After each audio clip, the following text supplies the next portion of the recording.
Guys, welcome back to my channel, Ate She Vlog. So for today's video, ayan, magluluto tayo ng hot pot using ang ating chicken soup base for chicken hot pot, Lee Kum Lee. So ayan, eto ang ating mga ingredients.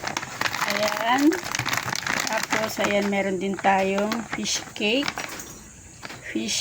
Ito ang seafoods natin. So ayan, maglalagay muna tayo ng 1 litro of water. So ayan, simulan na natin guys.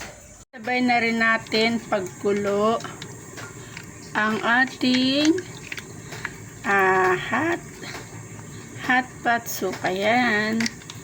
So ayan, napakadali lang po guys.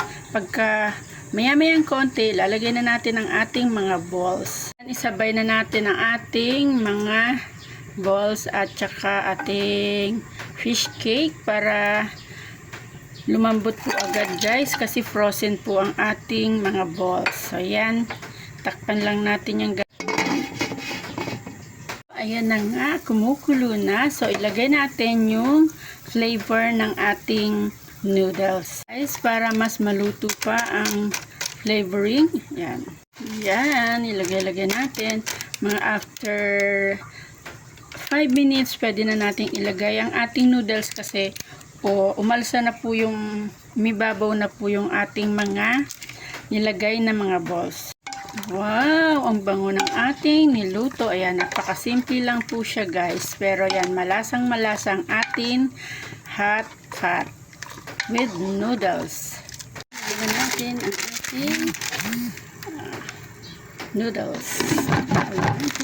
So ayan na nga guys, nakaluto na tayo ng hot pot with noodles.